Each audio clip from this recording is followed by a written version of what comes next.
말씀을 제목 보면은 바르게 믿으면 바르게 삽니다. 바르게 보면 바르게 살 수 있고 바르게 믿으면 바르게 살 수 있다는 그런 제목인데, 우리가 그리스 레이스의 그 영상 속에 7가지 시대적 구분을 우리가 청청 그 세대 집회에서도 말씀하셨는데, 그걸 한번 보시면 좋겠지만은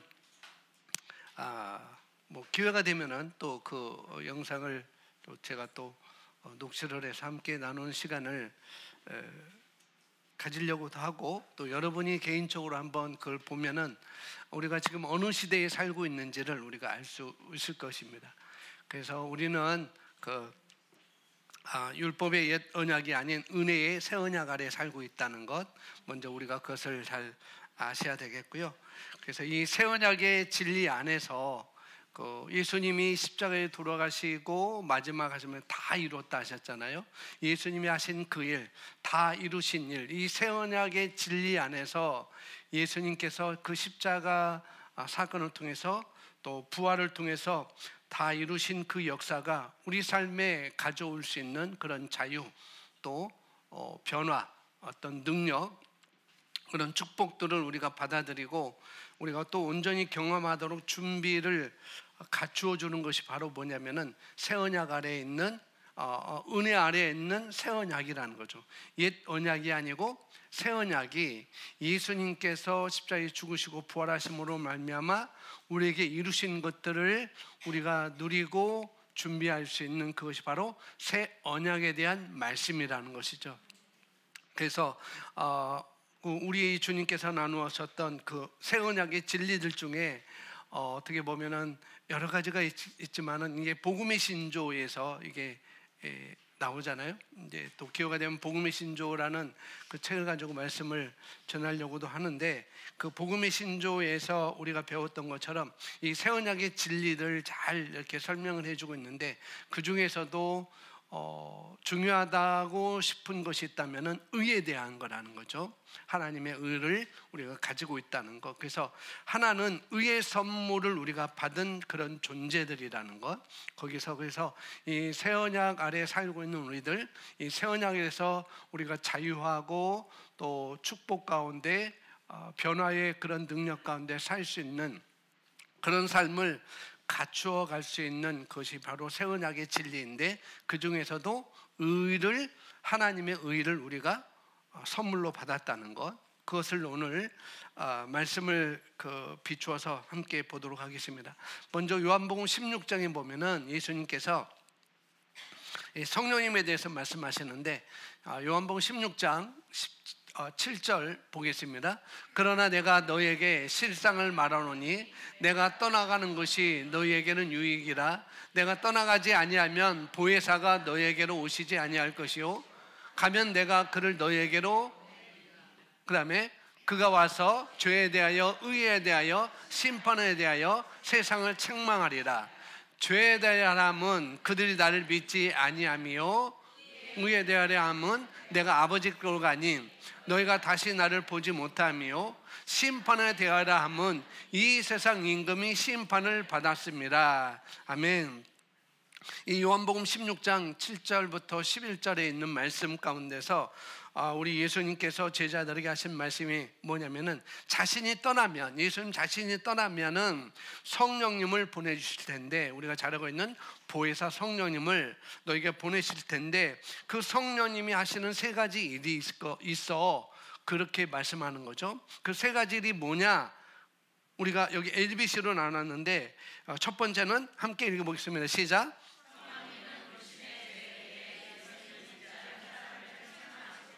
두 번째,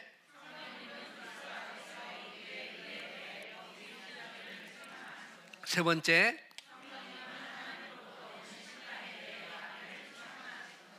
네, 그래서 8절에 있는 그가 와서 죄에 대하여, 성령님이 오셔서 죄에 대하여 의에 대하여 심판에 대하여 세상을 책망하리라 라고 말씀하시고 있어요. 그래서 의에 대하라 함은 내가 아버지께로 가니 너희가 다시 나를 보지 못하며, 심판에 대하여 함은 이 세상 임금이 심판을 받았습니다. 죄에 대하여 함은 그들이 나를 믿지 아니합니다. 라고 이렇게 이 세 가지로 이렇게 말씀을 하고 있는데, 그래서 오늘은 이 두 번째 의의 가르침에 초점을 우리가 맞추면서 말씀을 보려고 합니다. 왜? 우리에게 속한 것이니까. 우리는 불신의 죄에 대해 예수님을 믿지 않는 사람들이 아니기 때문에 여기서 우리가 벗어난 것이고, 또 하나님으로부터는 심판에 대하여 마귀를 책망할 것이기 때문에 우리는 그 심판, 그리스도의 심판대 앞에서 우리는 책망받는 존재가 아니고 우리는 보상을 받는 존재들이라는 거. 그래서 A와 C는 우리에게 좀 배제하고, 그러면 우리가 이 땅에 살아가면서 우리 그리스도 안에서 우리의 의에 대해서, 저와 여러분이 받은 그 의, 하나님의 의에 대해서 우리 신자들 우리를 책망할 것이다 라고 이렇게 했는데, 책망이라고 하니까 성령님이 오셔서 우리를 뭐 하시나 그런 게 아니고 우리를 깨닫게 하신다는 거예요. 내가 의에 대해서 내가 제대로 살지 못했구나 라는 그런 어떤 우리 안에서 그 어떤 뉘우침, 그런 느끼게 하는 것, 그런 것들이 우리에게 있을 거라는 거죠. 그에 대해서 우리가 보겠는데, 자, 우리가 거듭난 자로서 그리스도 안에서 의롭게 됐다는 것, 의로운 자라는 것을 우리가 알고 있는데, 그것이 무엇인가? 우선 율법 옛 언약과 이 복음 새 언약, 은혜의 언약 사이의 차이점을 우리가 먼저 이해를 해야 되는 거죠. 그래서 예레미야서 31장에 예수님께서 하나님께서 말씀하시는데 이렇게 말씀합니다. 함께 있습니다. 여호와의 말씀이니라.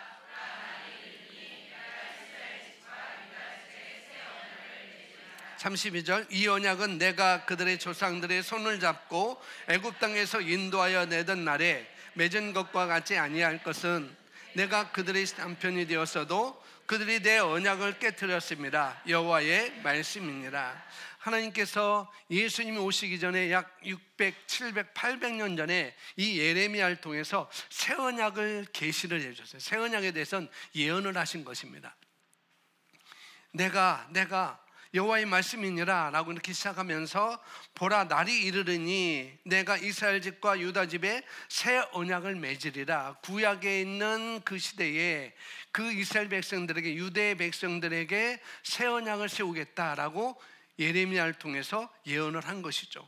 그래서 이 언약은 내가 그들의 조상들의 손을 잡고 애굽 땅에서 인도하여 내던 날에 맺은 것과 같지 아니할 것은, 이것은 바로 모세의 율법을 말하고 있는 거죠. 옛 언약을 말하고 있는 거예요. 그것과 내가 같지 않을 것이다 이렇게 말씀을 하시죠. 이 모세를 통해서 주어진 율법, 옛 언약은 하나님께서 처음 세우신 것이 아니었습니다. 물론 아담에게도 그 하나님의 법을 세우셨고 언약을 세우셨고, 아브라함에게도 언약을 세우셨어요. 노아에게도 언약을 세우시고, 야곱에게도 언약을 세우시고, 그런데 이 어떤 문서로 딱 정한 것은 바로 모세의 율법, 그 옛 언약부터 이렇게 시작된 거라는 거죠. 그러니까 하나님은 그분의 은혜의 기초에서, 그러니까 율법을 세우시면서 하나님은 그분의 은혜의 기초에서 이 이스라엘 백성들을 축복하고 인도하기를 원하셨지만, 그런데 32절 보니까 이 언약은 내가 그들의 조상들의 손을 잡고 애굽 땅에서 인도하여 내던 날에 맺은 것과 같지 아니할 것은, 내가 그들의 남편이 되어서도 그들이 내 언약을 깨뜨렸다라고 하나님이 말씀하시죠. 그 옛 언약, 모세 율법을 그들이 깨뜨렸다라고 말하고 있어요. 하나님의 축복, 하나님이 그들을 축복하고 그들을 가나안 땅으로 인도하기를 원하셨지만, 적과 꿀이 흐르는 땅으로 인도하기를 원하셨지만, 이스라엘 백성들은 육신이 너무나 강했습니다. 먹을 것을 달라고 원망하고, 지도자를 따로 세워달라고 원망하고, 온갖 원망, 이게 먹는 것, 입는 것, 마시는 것 갖고 굉장히 이들은 원망을 많이 했어요. 물이 없다고 원망하고, 만나준다고 원망하고, 고기 없다고 원망하고, 엄청 원망을 많이 하죠. 그런데 왜 그러냐면 그들의 육신이 너무나 강했기 때문에, 육이 너무 강하기 때문에. 하나님께서 그들에게 요구하시는 것을 충족시킬 수 있는, 우리는 우리 육신으로, 우리의 노력으로, 우리의 의지로 하나님이 주신 그 축복을 내가 충족시킬 수 있는 그런 능력이 있어 라고 그걸 너무나 믿었기 때문에, 그걸 너무 의지했기 때문에 그들은 결국은 여기 32절에 말하는 것처럼 하나님께서 그렇게 맺었지만, 언약을 세웠지만은 그 언약을 스스로 깨트렸다라고 이렇게 말씀을 하고 있습니다. 그래서 하나님은 그 모세를 통해서 율법을 주셨고, 그 율법을 주셨음에도 불구하고 자기들의 육신의 어떤 종욕 때문에, 안목의 종욕 때문에, 이 세상의 자랑 때문에 그들은 그 율법을 깨트려 버렸죠. 그래서 죄와 구원자의 필요성을 드러내기 위해서 주신 말씀이었는데, 그런 율법이었는데, 그들은 회개로 이끌기 위한 율법을 주어졌는데도 불구하고 그들은 그렇게 하지 못했던 것이죠. 그래서 전에 율법을 깨닫지 못할 때에는 내가 살았더니 계명 이름에 죄는 살아나고 나는 죽었도다. 율법을 깨닫지 못할 때는 자기가 살았다는 거예요. 그런데 계명이, 율법이 이르니까 죄는 살아나고 나는 죽었도다 라고 말합니다. 근데 생명에 이르게 할 그 계명이, 그 율법, 모세를 통해서 주셨던 그 율법, 죄를 깨닫게 해서 구원자를 찾아가게 하는 그 율법인데, 그것이 바로 생명에 이르게 할 계명이었다는 거죠. 근데 그게 내게 대하여 도리어 뭐예요? 사망에 이르게 하는 것이 되었도다. 내 육신으로는 도대체 될 수 없구나, 내 힘으로는 도대체 될 수 없구나 라고 그렇게 알았던 것이죠.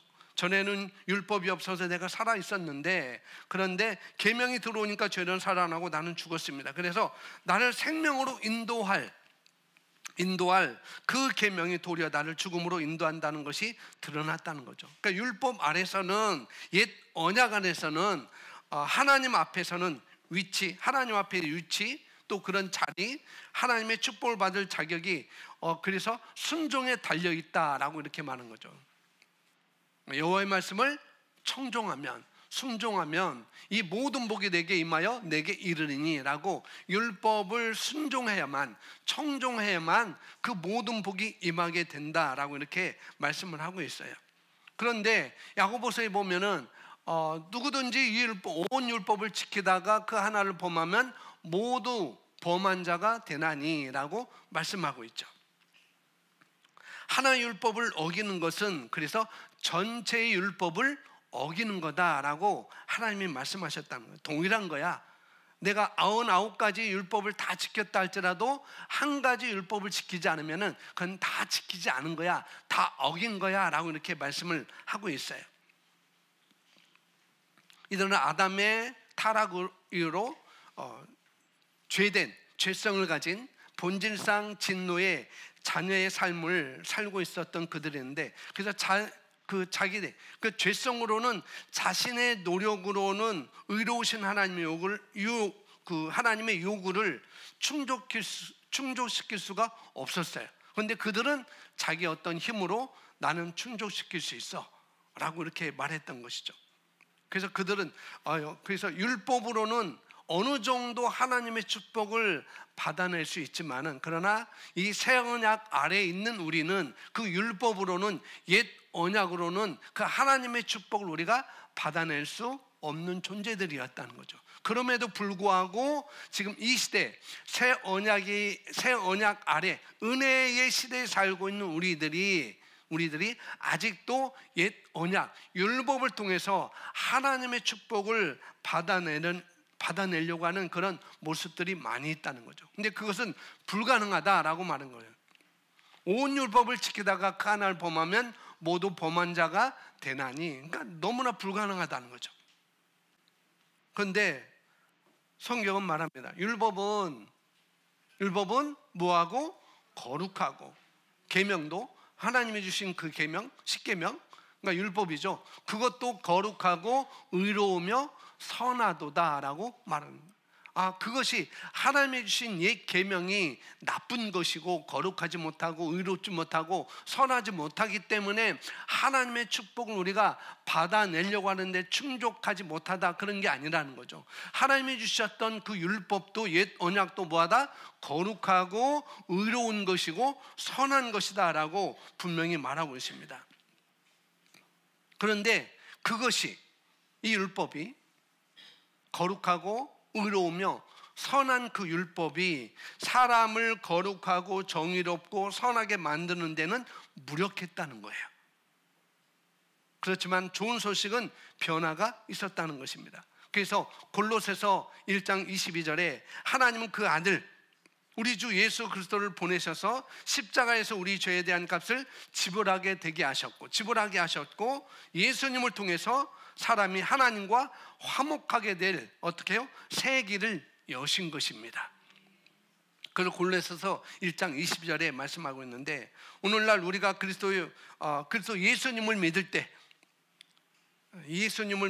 새 언약 아래서 우리가 그리스도를 믿을 때 우리는 더 이상 율법의 옛 언약 아래에 오지 않고 그 옛 언약 아래로 우리가 오지 않고 뭐라고 그래요?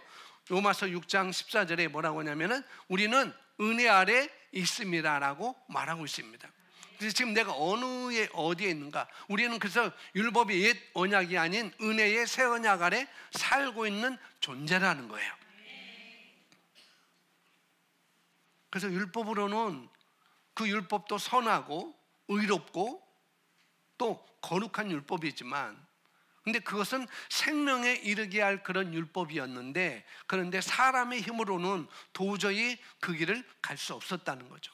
그래서 누구를 통해서? 예수님을 통해서 그 일을 우리에게 이루어진 것이다. 그래서 우리는 지금 그 예수님을 받아들인 우리는 거듭난 그리스도인, 거듭난 나는 새로운 피조물인 나는 지금 어디에 있나? 옛 율법 아래 있지 않고 은혜 아래 우리는 살고 있다는 거예요. 먼저 그것을 우리가 의식을 해야 된다는 거죠. 그러면서 하나님과 화해할 수 있는 그런 세계를 우리에게 열어놓으셨습니다. 그래서 우리는 새 언약 아래에서는 우리 아버지께서 우리에게 주시기를 원하는 모든 축복들을 받으려는 그런 자격을 갖추려면 우리가 예수님께서 하신 완벽한 역사를 믿기만 하면 되는 거예요. 주신 그 축복을 우리가 받으려면 예수님께서 나를 위해서 어떤 일을 하셨는가, 십자가에서 어떤 일을 하셨고 부활하심을 통해서 내게 어떤 일을 이루어 주는가, 그걸 나는 믿기만 하면 된다는 거죠. 그래서 우리가 바르게 믿으면 바르게 살 수 있다는 거예요. 그래서 우리가 그래서 은혜의 새 언약의 조항들은 우리에게 무엇을 의미하는지 우리가 보면은 이 새 언약 아래 살고 있는 지금 앞으로도 그렇고요. 우리 예수님 모실 때까지 예수님께서 저와 여러분을 위해서 의도하신 그 풍성한 생명, 우리의 생명을 얻되 더 풍성히 얻게 하려는 그 생명, 이 조의 생명 안에서 살기 위해서는 새 언약을 우리가 잘 이해하는 것이 너무나 중요하다는 거죠. 그럼 이 새 언약은 무엇인가? 그 조항들이 무엇일까? 예레미야서하고 우리 읽었던 31장에 그 예레미야 선지자가 새 언약에 대해서 예언했는데 오늘 33절 보면은 이렇게 말합니다. 함께 33절, 34절 함께 읽습니다. 시작.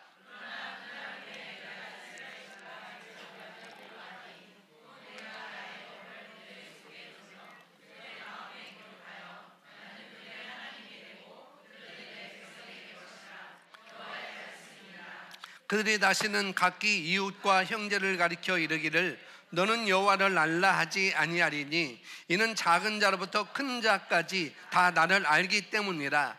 내가 그들의 악행을 사하고 다시는 그의 죄를 기억하지 아니하리라. 여호와의 말씀이니라.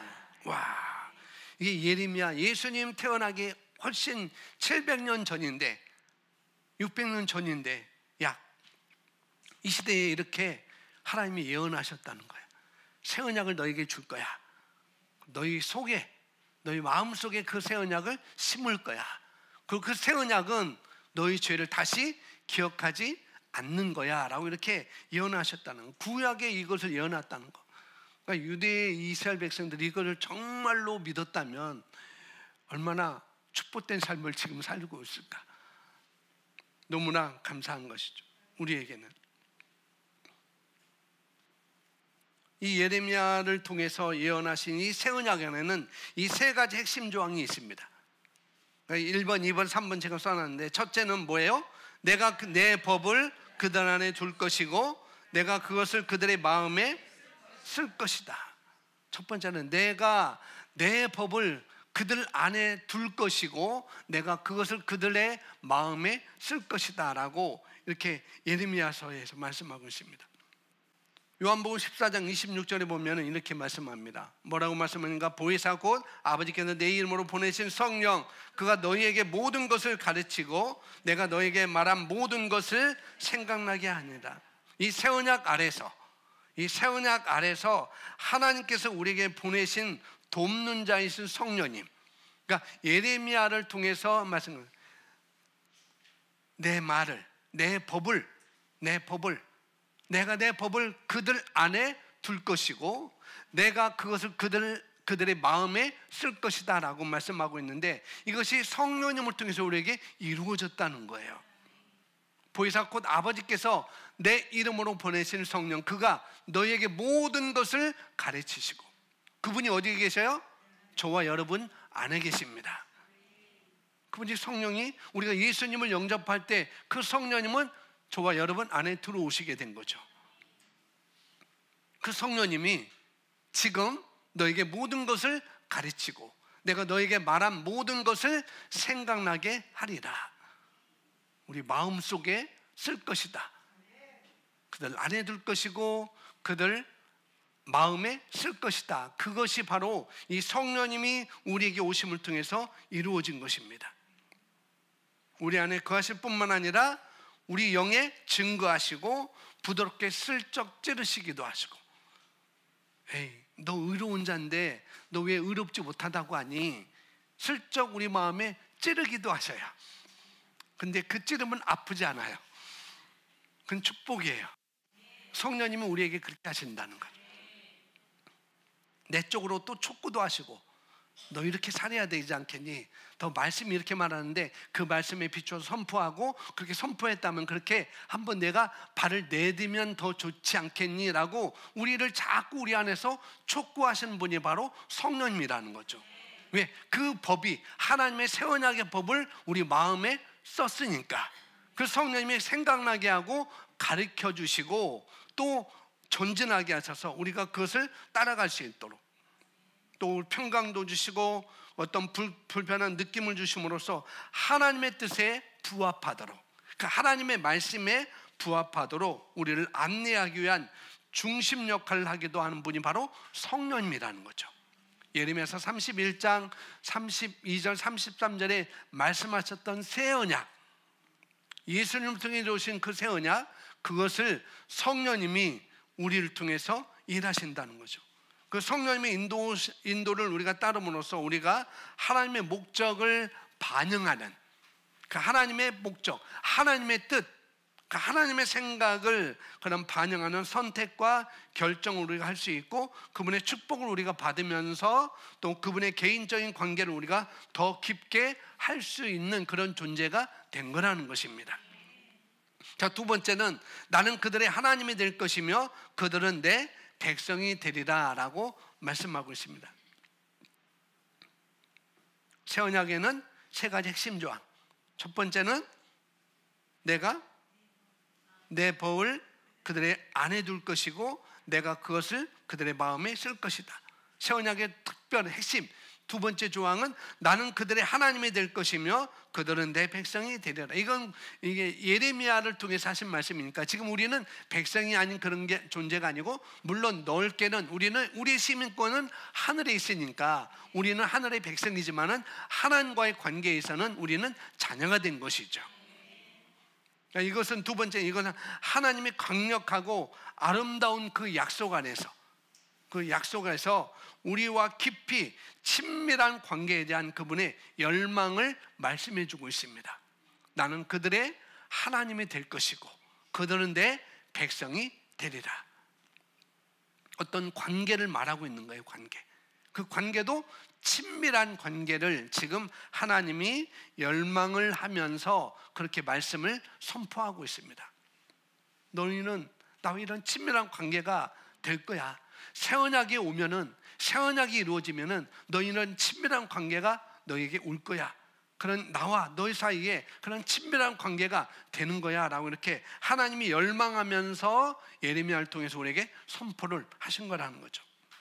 우리 여호와 하나님께서 우리의 하나님이 되실 것이고 우리는 그분의 백성이 될 거라고 선언하실 때 하나님은 진실로 무엇을 의미하는 거냐면은, 이 하나님께서 말씀하신 것이 뭘 의미하는 거냐면은, 만일 누군가 병들었다면 나는 그들의 하나님이 될 것이며 그들은 내 백성이 되리라. 이 말씀이 의미하는 게 뭐냐? 우리 삶에 만일 누군가가 병들었다면 하나님께서 그들의 하나님이 되신다는 건 뭐냐면은 그분이 치유하시는 하나님이 되신다는 것입니다. 나는 그들의 하나님이 될 것이며, 나는 그들에게 너희가 병들었느냐, 너희가 힘드냐, 그러면 내가 너희를 치유하는 하나님이 될 것이다 라고 이렇게 말씀을 하고 있습니다. 그들은 치유된 백성, 하나님이 치유하시니까 그들은 치유된 백성, 건강한 백성, 강한 백성, 청청한 백성이 될 것이다 라고 말씀을 하고 있는 거죠. 나는 그들의 하나님이 될 것이며 그들은 내 백성이 되리라 하신 이 말씀은, 그들이 만약 결핍이 되었다면, 뭔가 결핍이 있다면 그분께서는 그들의 하나님이 되신다는 거예요. 내가 뭔가 결핍하다 그러면 그 하나님은 나에게 그런 하나님이 되신다는 것, 뭐냐, 그들의 공급이 되신다는 것입니다. 이런 친밀한 관계를 지금 말씀을 하고 있어요. 하나님께서 그들의 하나님, 그들의 여호와의 살림이 될 것이라고 하실 때 그럼 그들에게 평강이 있을 것이다 라고 그렇게 말씀을 하고 있는 것입니다. 평화로운 그들은 백성이 될 것이다 라고 그렇게 말씀하고 있는 그런 뜻이 되겠습니다. 여러분, 오늘 여러분에게 필요한 것이 무엇인가? 내게 필요한 것이 무엇인가? 내게 하나님이 되시겠다고 말씀하시는 우리 아버지는, 너는 나의 자녀, 나는 너의 아버지가, 지금 새 언약으로 바꾸면은 나는 너의 아버지가 될 거야. 그리고 너는 내 아들들이, 딸들이 될 거야 라고 이렇게 말씀하시는 거죠. 그렇다면은 오늘 살아가는 저와 여러분에게 필요한 것이 무엇인가? 하나님은 우리 하나님이 되시겠다고 말씀하시고 우리 아버지가 되겠다고 말씀하시고 그분의 자녀인 우리를 향한 하나님의 풍성한 공급과 보호와 또 치유와 축복에 대한 초자연적인 약속을 지금 여기서 제시를 하고 있는 것입니다. 하나님, 우리 아버지, 나는 그들의 아버지가 될 것이며 나는 그들의 아버지가 될 것입니다. 김영경 집사님은 민서의 아버지가 될 것이며 민서는 그 아버지의 자녀가 될 것이며, 근데 민서가 병들었어요.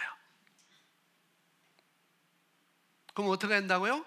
아버지가 고치신다. 하나님이 나의 아버지, 내가 그들의 하나님이 될 것이며, 그러면은 내가 아플 때, 내가 외로울 때, 내가 괴로울 때, 내가 어려움을 당할 때 그분이 아버지가 되게, 그분이 나의 그 어려움을 아시고 그 어려움을 벗어나게 하시고 내 아픔을 아시고 내 아픔을 치유하시는 분이라는 거죠. 이런 친밀한 관계를 지금 새 언약에서 이렇게 말씀을 해주고 있는 거라는 겁니다. 그래서 이 선언은, 이 두 번째, 나는 그들의 하나님이 될 것이며 그들은 내 백성이 되리라, 나는 그들의 아버지가 될 것이며 그들은 내 자녀가 될 것이라는 이 선언은 하나님께서 우리 삶에 개인적으로 관여를 하신다는 것입니다. 그리고 그렇게 개인적으로 관여하셔서 뭐예요? 기적을 일으키시고 우리가 돌봄을 받으며 안내를 받으며 측량할 수 없는 그런 축복을 받는 사실을 우리에게 지금 확신을 시켜주고 있는 말씀이라는 거죠. 이 새 언약이 바로 그런 거라는 것입니다. 세 번째 읽어보겠습니다. 시작. 여호와의 말씀이니라.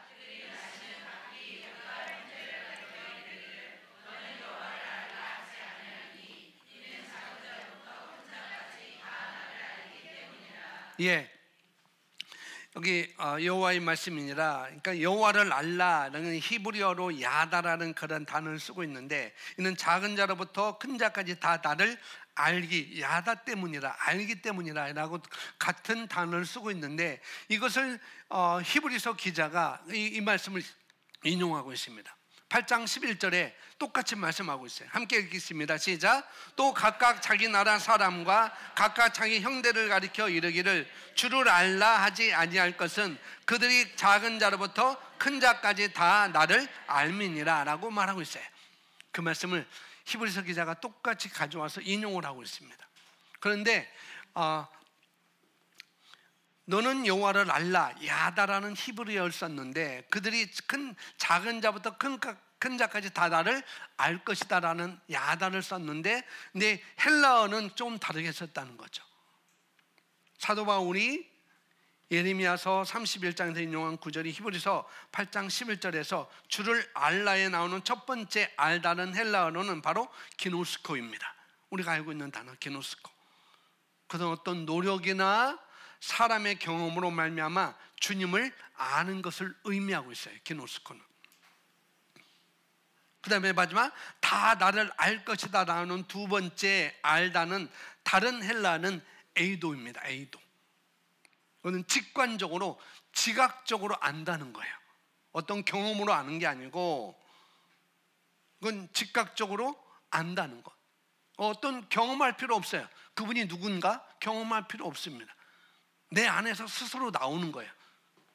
성령님이 우리 안에 계셔서 그 말씀을 가르쳐 주시고 생각나게 하시는 것처럼 우리가 우리 안에서 그냥 하나님은 이런 분, 하나님은 이런 분하고 직관적으로 다 알게 하는 것이 바로 에이도라는 그런 헬라어 뜻입니다. 가장 작은 자로부터 가장 큰 자에 이르기까지, 즉 우리 모두죠. 가장 작은 자. 그래서 막내가 누굴까? 주님으로부터 가장 큰 자. 제일 키 큰 분. 집사님. 작은 자로부터 큰 자까지. 우리 모두를 말하고 있습니다. 아버지를 깊이 그리고 개인적으로 알 거라는 그런 의미가 여기 있다는 것입니다. 새 언약은 그런 핵심이 우리에게 있다는 거죠. 누구든지 하나님을, 누구든지 예수님을 다 알 거라는 것. 경험으로 아는 게 아니라 직관적으로 안다라는 그런 의미가 있습니다. 그래서 주님은 우리가 그분의 새 언약 아래 살며 승리의 삶을 살기 위해서 우리가 소유하도록 인도하신 공급을 누리기를 열망하십니다. 이 세 가지 조항을 통해서 그런 축복들을 누리기를 열망하신다는 거예요. 그래서 그분의 새 언약 은혜 아래 살 때 우리 모든 것에 대한 성령님의 가르침을 통해서 우리 내면으로부터의 오는 그 안내를 우리가 받을 수 있습니다. 그분이 오셔서 진리 가운데로 인도하시고 장래일까지 우리에게 알려주시는 분. 그러니까 성령님은 우리 내면으로부터 오는 안내를 우리가 받을 수 있도록 다 하신 거라. 이게 새 언약의 어떤 축복이라는 거죠. 성령님의 계시를 통해서 주님을 친밀하게 우리가 또 알 수 있고, 또 하나님의 은혜를 통해 다른 모든 축복과 더불어 우리를 위해 기적을 행하시고 삶에 개입하시는 하나님을 우리가 경험할 수 있게 된다는 것이죠. 예수님께서 십자가에서 우리 죄를 짊어지셨기 때문에 우리는 더 이상 그것을 기억하지 않으십니다. 예수님께서 십자가에서 나의 죄를 짊어지셨기 때문에 하나님은 더 이상 그것을 기억하지 않으신다는 것. 이게 새 언약이라는 거예요. 예레미야 선지자를 통해서 새 언약이 어떤 축복인지를 먼저 예언을 하신 거자는 거죠. 그리고 그 예수님을 통해서 그 새 언약을 우리에게 충족시켜 주셨고, 우리는 그 안에 있는 그런 존재들이라는 것. 말씀을 다시 잘 들으시면 그런 의문이 들 수 있을 거예요. 예수님께서 십자가에서 나의 죄를 짊어지셨기 때문에 하나님은 더 이상 그 죄들을 기억하지 않으신다고? 라고 할 때 뭐냐면, 우리가 진정으로 새 언약에 살고 있다면, 새 언약 아래 살고 있다면 왜 우리 중에 그렇게 많은 사람들이 여전히 주님을 친밀하게 알거나 또 그분의 안내를 받으려고 씨름할까? 새 언약 아래 살고 있는데도 왜 어떤 사람들은 그 주님을 알려고 그렇게 씨름하고 고군분투하고 그렇게 살아갈까? 이것은 뭐냐면 이 앞에 1번, 2번, 3번 이 새 언약이 이 세 가지 조항을 모두 활성화하는 마지막 주요 조항, 바로 이 조항이 하나 있기 때문입니다. 그래서 우리는 이것을 공부하고 그 안에 굳게 세워져야 한다는 것. 예수님께서 십자가에서 나의 모든 죄를 짊어지셨기 때문에 하나님은 더 이상 그것들을 기억하지 않으신다는 것. 여기에 우리가 굳게 세워져야 한다는 거예요. 그래서 히브리서 10장 15절에 이렇게 말씀을 하고 있잖아요. 함께 읽습니다. 또한 성령이 우리에게 증언하시되 주께서 이르시되 그날 후로는 그들과 맺은 언약이 이것이라 하시고 내 법을 그들의 마음에 두고 그들의 생각에 기록하리라 하신 후에 또 그들의 죄와 그들의 불법을 내가 다시 기억하지 아니하리라 하셨으니. 아멘. 그러니까 많은 사람들이 아직도 여전히 하나님과의 그런 친밀함, 그런 깊은 친밀함 속에서 살아가거나 삶에서 그분의 인도를 경험하려고 씨름하고 고군분투하는 그런 삶을 살고 있다는 거죠. 그것은 그들이 모든 것을 효과 있게 하는 그 새 언약의 주요 조항들을 믿지 않기 때문이라는 거죠. 하나님께서 우리 마음속에 말씀을 심어 놓으시고 그 다음에 그 하나님이 나의 아버지가 되시고 우리는 그분의 자녀가 된다는 것. 그 다음에 우리의 모든 죄를 하나님은 기억하지 않으신다는 이 조항을 믿지 않기 때문에 여전히 뭔가를 내 힘으로 이루려고 씨름하고 있고, 그걸 우리가 쓰는 고군분투라는 걸 많이 쓰잖아요. 고군분투한다는, 다른 말로는 씨름한다는 거예요. 애쓴다는 거예요. 내가 뭔가 이루려고, 하나님의 축복을 받아내려고 그렇게 애쓰는 그런 모습들이 있다는 것이죠. 왜? 이 세 가지 조항을 우리가 믿지 않기 때문에. 하나님은 우리에게 새 언약을 주셨다는 것. 그리고 하나님과 나에는 그냥 이웃 아저씨가 아니고 친밀한 관계, 아주 친밀한 관계. 내가 아프냐? 나는 너에게 치유하는 사람이야. 치유하는 신이야. 아버지야. 내가 뭔가 결핍이 있어? 그럼 나는 너에게 공급하는 아버지야 라고, 이런 친밀함을 우리에게 주시는 분이 바로 하나님이라는 것. 그 하나님이 저와 여러분의 모든 죄를 기억한다? 기억하지 않는다?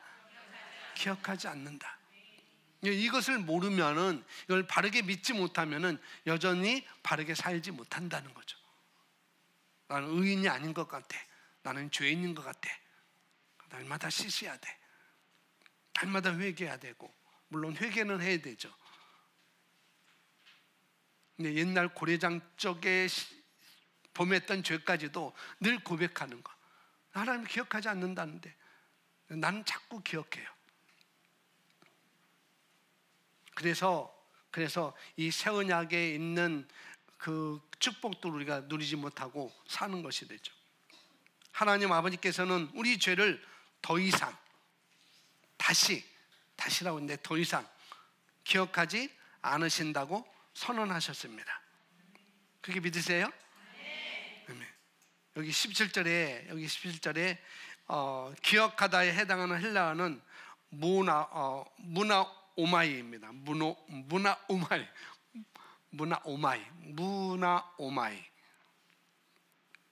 그런 뜻인데, 이건 뭐냐면은 염두에 두다는 거예요. 염두에 두다. 기억, 염두에 두다.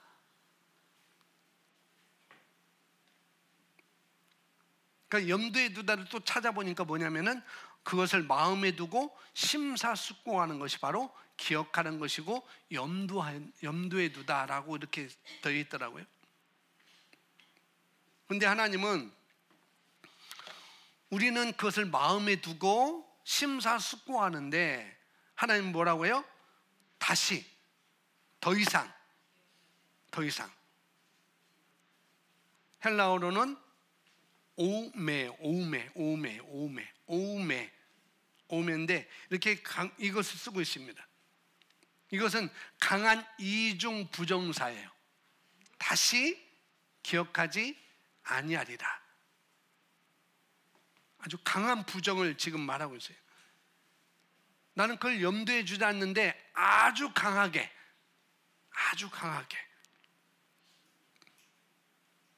더 이상.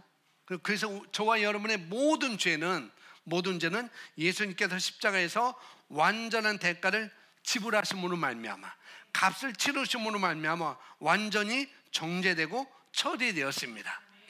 깨끗하게 되세요. 우리 정수기가 그냥 수돗물 그냥 먹나요? 정죄돼서 다 나오는 거잖아요. 그것처럼 우리 죄가 그렇게 깨끗하게 정죄되었다는 거죠. 그거 다 치워버렸습니다. 다 처리해버렸어요. 명절 동안 저희 아파트 그게 뭐야 재활용 센터 가니까 막 얼마나 쌓였는지,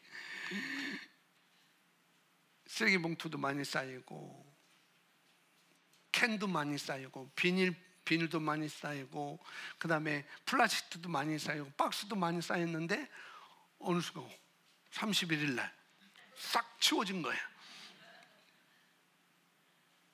그것처럼 그 쌓였던 모든 죄를 하나님이 다 처리해 보셨습니다. 예수님의 피로써. 이게 새 언약이라는 거지. 다시 기억하지 않는다. 치유뿐만 아니라 다시 기억하지 않는다는 것. 우리 아버지는 우리 어떤 죄도 더 이상 염두에 두지 않습니다. 마음에 두거나 심사숙고하게 그렇게 간직하지 않는 분이 바로 저와 여러분의 아버지라는 거죠. 하나님께서 뭔가 그렇게 정죄하셨다면, 그게 다 깨끗하게 다 그렇게 치우셨다면 하나님 눈에는 그것이 더 이상 존재하지 않는 것입니다. 그게 하나님의 은혜예요. 이걸 우리가 알아야 되죠. 하나님의 눈에는 저의 모든 것은, 여러분의 모든 것은 다 뭐예요? 다 존재하지 않는 거예요. 또 그들의 죄와 그들의 불법을 내가 다시 기억하지 아니하리라. 다 치워버린 거. 깨끗하게. 그걸 또 내가 치웠지만 그때 그런 죄가 있었지, 얘한테는 그런 죄가 있었지 라고 마음에 두거나 염두에 두지 않는 거예요. 얼마나 감사해요. 뭐 지금은 난리 나죠. 옛날 것도 다 드러내서 카톡에 이런 것이 있더라라고 해서 다 끄집어내서 막 그러는데, 이 새 언약은 정말로 우리에게 축복입니다. 하나님은 더 이상 그것을 인정하지 않으셔요. 저와 여러분의 죄를 더 이상 인정하지 않습니다. 이게 하나님의 축복이에요. 우리는 휴지를 버리면은 책상 밑으로 슬쩍 바로 밀어버리잖아요. 하나님은 그런 분이 아니라는 거죠. 우리는 뭔가 쓰레기 같은 거 그냥 주워야 되는데 또 죽기 싫으면 그래서 다른 사람이 죽겠지 하고 발로 툭툭 차서 뭐 카펫 안으로 집어넣거나 쓰레기를 집어넣거나 그러는데, 하나님은 그런 분이 아니라는 거죠. 다 치워버리시는 분. 그래서 하나님의 완전한 용서를 믿는 것이 죄에 대한 또 면허는 아니라는 거죠. 하나님의 완전한 용서가 우리에게 있잖아요. 다시 기억지 아니하신다. 그러니까 이 용서를 믿는 것이 또 죄에 대한 면허는 아니라는 거죠. 설명드리겠습니다. 10장 10절 함께 있습니다. 시작.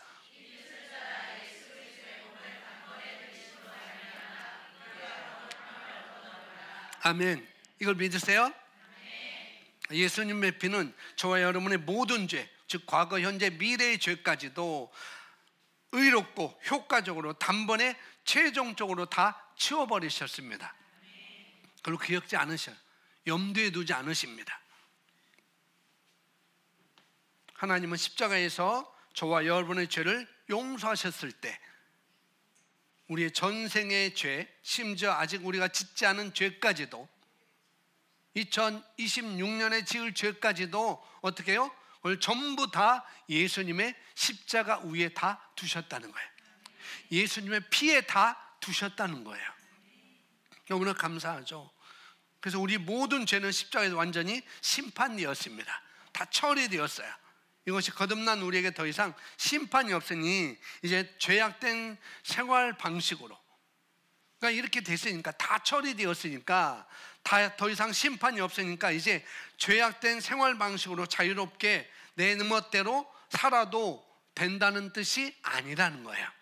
그래서 하나님의 완전한 용서를 믿는 것이 죄에 대한 면허는 아니라는 거죠. 내가 용서를 완전히 받았다 할지라도 그러면은 미래의 죄까지 다 용서받았으니까 그럼 내 멋대로 살아도 되나? 그게 아니라는 것입니다. 그걸 말씀을 하고 있는 것이죠.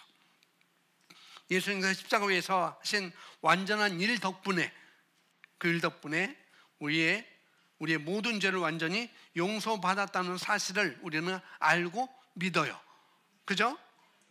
이런 하나님의 완전한 용서를 믿는 것이 죄에 대한 면허는 또 아니라는 것입니다. 마음대로 죄를 져도 된다? 그건 아니라는 거죠. 만일에 어떤 사람들이 자신의 모든 죄가 용서받았다는 사실을 안다면, 나의 모든 죄가 용서받아서 이 사실을 정말 안다면 그것이 그들에게 죄를 지을 면허를 주지 않을까라고 생각할 수 있겠지만, 그렇지만 그렇게 사는 사람도 또 있을 수 있다는 거죠.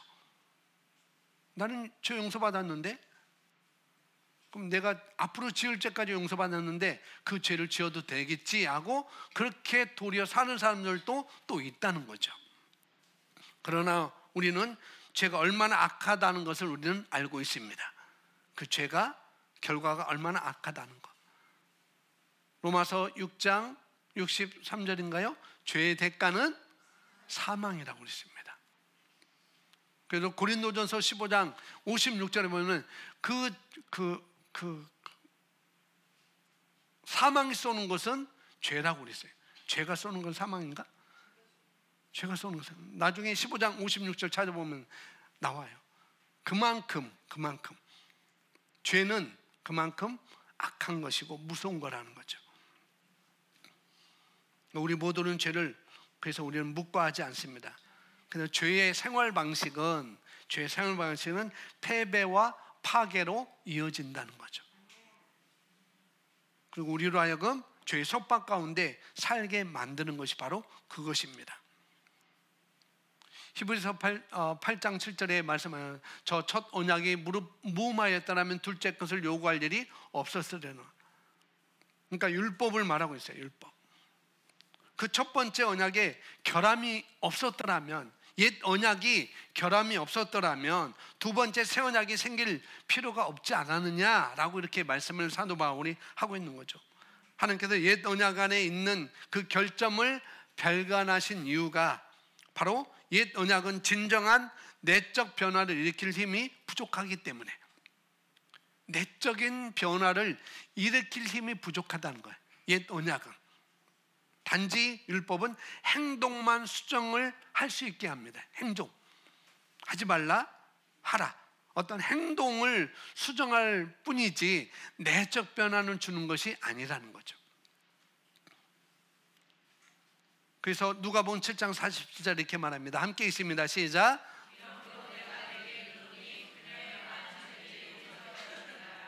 이는 그녀가 많은 사랑하였기에 때문입니다. 네, 이 말씀은 우리가 예수님에 의해서 지불된 엄청 대가를 통해서, 어떤 대가를 통해서 은혜로우신 하나님으로 받은 엄청난 용서를 깨달을 때 우리의 마음은 예수님을 더 많이 사랑하게 될 것임을 우리에게 보여주는 거예요. 이 여인이 많은 죄를 졌어요. 그런데 예수님은 그 죄를 용서해 주셨죠. 그래서 이 여인이 예수님을 위해서 뭔가를, 어떤 행동을 합니다. 그러면서 그 말이 나온 거예요.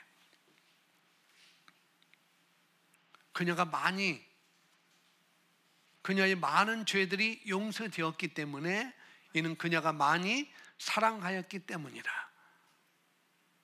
내가 많이 용서를 받았구나. 그걸 아는 순간 예수님을 더 많이 사랑한다는 거죠. 그러나 적은 것을 용서받은 자는 어떻게 해요? 적게 사랑한다라고 이렇게 말씀을 하고 있습니다. 간단한 원리를 우리에게 말씀해 주고 있는데, 이 지식은 우리로 하여금 죄 가운데 살고 싶게 만들지 않을 거라는 거죠. 이 말씀을 가지고 그 대신 십자가에 합당한 삶, 아버지 사랑과 예수님의 희생에 합당한 삶을 살고 싶게 만들 거라는 거죠. 왜? 많이 용서받았으니까. 더 죄를 지을 수가 없는 거라는 거죠. 우리가 하나님의 은혜를 받았음을 깨달을수록 우리는 죄의 생활 방식에서 벗어나서 예수님과 깊은 아주 친밀한 관계를 발전시킬 수 있는 힘이 우리에게 주어진 것입니다. 그래서 새 언약 안에서 우리의 죄가 완전히 용서되었을 뿐만 아니라 하나님은 우리의 행위와 별개로 그분의 의를 우리에게 전가시켜 주셨어요. 하나님의 의를. 바르게 믿으면 바르게 사는 것이죠. 그리고 그 사람은 그리스도 안에서 승리의 삶을 살아갈 수 있을 것입니다. 바르게 믿으면 바르게 살고 그 사람은 그리스도 안에서 승리한 삶을 살아갈 수 있게 된다는 거죠. 자, 마가복음 2장 5절부터 12절까지 있는 말씀인데 함께 읽습니다. 시작.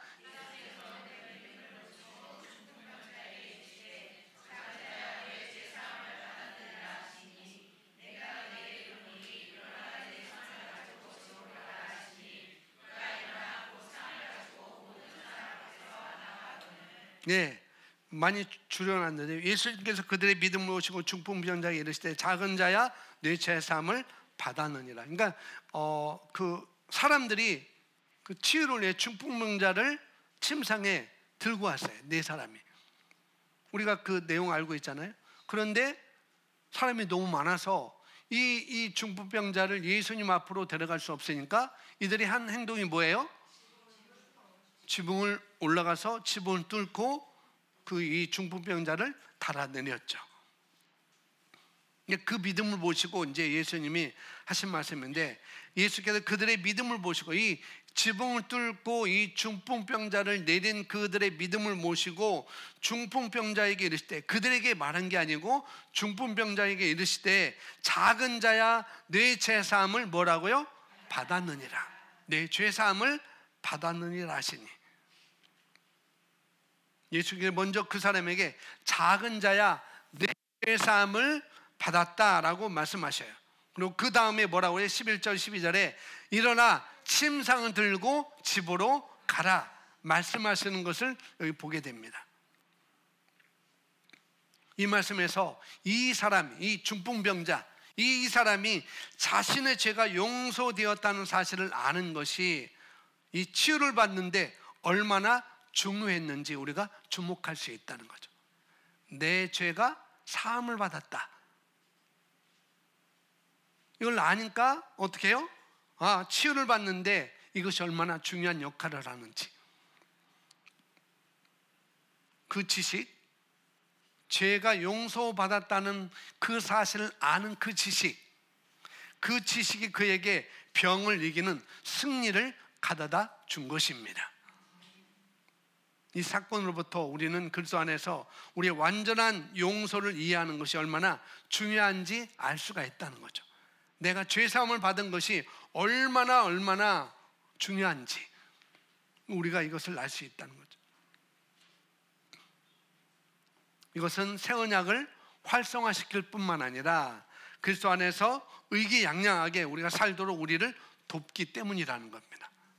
여러분, 여러분의 삶의 특정 영역에서 분투하고 있으며 또 그 돌파구를 찾기 어려운 것 같아 보이고, 특히 치유의 영역이 그렇다면 아마 여러분에 대한 주님의 완전한 용서를 새롭게 다시 받을 것입니다. 이 사람이 죄사함을 받았어, 뇌 사함을 받았어. 그러니까 너는 내 침상을 들고 집으로 가라. 이걸 아는 순간 그는 일어나 걸어갔다는 거죠. 그러니까 우리 삶에, 지금 내 삶에도 이것을 적용할 수 있다는 거죠. 나는 완전한 죄 사함을 받았어. 그 죄는 하나님이 기억지도 않으셔. 그리고 나는 그분과 친밀한 관계야. 이걸 안다면은 지금 나의 문제에서 지금 뭐예요? 완전히 승리하는 삶을 살 수 있다는 거예요. 그러니까 죄사함이 어느 정도인지, 그 죄사함의 파워가, 그 죄사함의 능력이 어떤 것인를 우리가 안다면 우리는 새롭게 이 새 언약의 이 죄사함에 대한 용서, 이걸 우리가 새롭게 다시 받을 때라는 거죠. 내가 어떤 돌파구를 찾고 있다고 한다면, 치유뿐만 아니라 예수님께서 우리에게 주시기 위해서 죽으신 것은 더 많이 있죠. 그죠? 치유뿐만 아니라 예수님은 단지 저와 여러분의 죄를 짊어지러 오신 것이 아니라는 거죠. 물론 그것이 있지만, 그래서 저와 여러분의 자유와 거룩함과 또 그분의 깊은 관계 속에서 살아갈 수 있게 하는 생명의 길도 저와 여러분에게 가져오셨습니다. 이미 완전히 용서받았고 이제 그리스도 안에서 하나님의 의라는 사실을 우리가 바르게 믿을 때 우리는 그 모든 것을 놔버리는 삶을 살 수가 있어요. 그런 돌파구를 놔버리는 삶, 내 질병을 놔버리는 삶을 우리는 살 수가 있는 것이죠. 그런 씨름하는 삶, 고군분투하는 삶, 불안과 두려움으로 이어진 자기 노력을 우리가 신뢰하는 대신 우리는 하나님 아버지의 신실하심과 공급하심을 우리가 신뢰할 수 있습니다. 그리고 우리 삶을 계획하기 위해서 성령의 인도하심에 의지하는 동안 우리 아버지께서 우리를 돌보시고 또 우리 삶의 모든 상황을 통제하시며 주변의 모든 것을, 저와 여러분의 주변의 모든 것을 우리의 선을 위해서 바꾸실 거라는 사실을 알기 때문에 걱정과 두려움은 아버지께 넘겨 드릴 수가 있는 거라는 거죠. 이것이 바로 새 언약 아래서 사는 삶의 본질인 것입니다. 우리 예수님께서 십자가에서 완전히 다 이루신 그 일로 인해서 전적으로 신뢰하고 우리 아버지의 용서와 그분의 의의 선물을 우리가 그 안에서 우리가 안식하면서 또 그분의 은혜로 말미암아 돌파구를 받는 것을 여기서 우리가 발견할 수 있습니다. 그래서 우리가 믿고 받는 것 외에 우리가 더할 것은 아무것도 없어요. 믿고 받는 것 외에.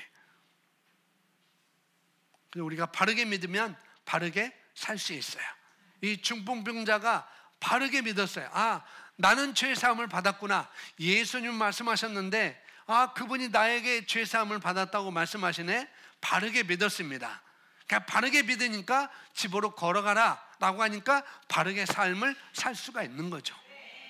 새 언약 아래에 있는 나가 내 죄사함이 어떻게 되는지 바르게 믿으면 그 모든 성에서 우리가 바르게 살 수 있다는 거죠.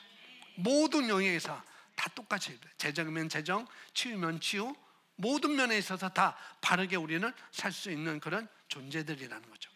아멘.